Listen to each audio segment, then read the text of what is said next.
Sem k nám pantograf, ktorý v tomto momente alebo pred niekoľkými sekundami doviezol svojich posledných takých reálnych cestujúcich, ale tam pokutuje pantograf, to sa dozviete o niekoľko minút. Dobrý deň, vítajte, zakývame prosím vás, milí priatelia, všetci pantografu, železničná spoločnosť Slovensko národný dopravca pre nás aj túto výnimočnú príležitosť pripravil a zrealizoval, aby sme teda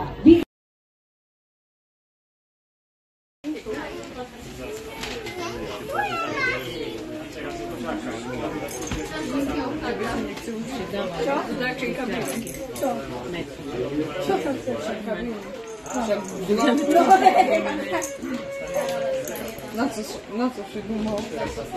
Tak asi viem.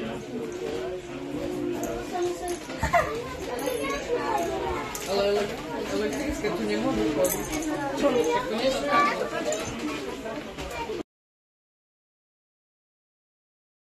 Takže naozaj prichádzam na plošňu.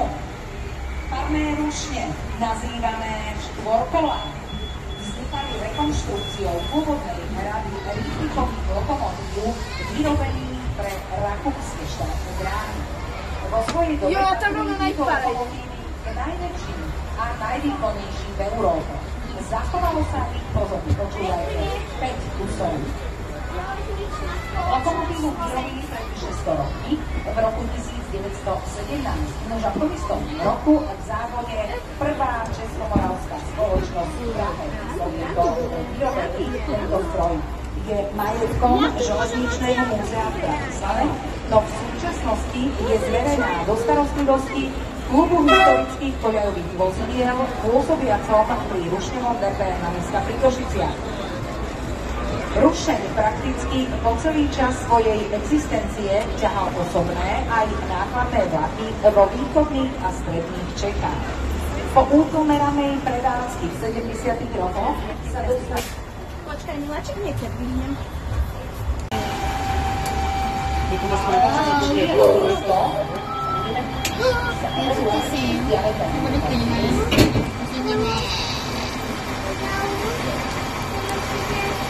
biele.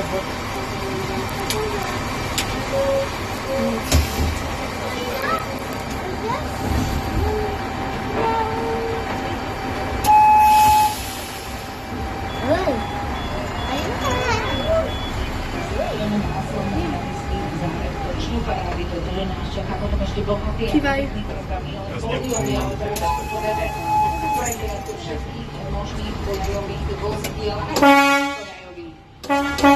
Pozdravuje nás v tomto momente motorový vozeň 812 56 prevádzkovateľom železničná spoločnosť Slovenskou. Čiže ďalší vozeň, dokonca s označením Košice.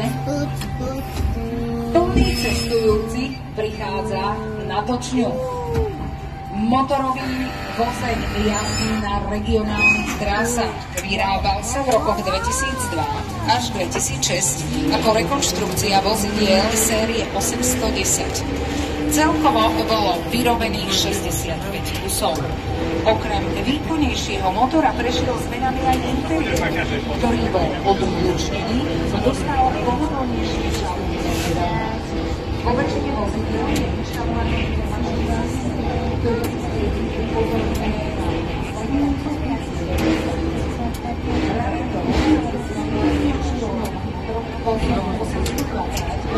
vozenie s poradovým číslom 008, ktorý vyrobili vo verzii so špeciálnou výbavou Karinka, kývaj. na klimatizáciu aj v priestore pre cestujúcich, špeciálne automatické dvere a sedadlá ako motorko na triakových linkách. V súčasnosti tento kvalitný motorový vozeň spravuje ako nové záľky. Tak, milí priatelia, máte možnosť reálne sa s takýmto vozom voziť, ako sa presúvame do našej republiky z miesta.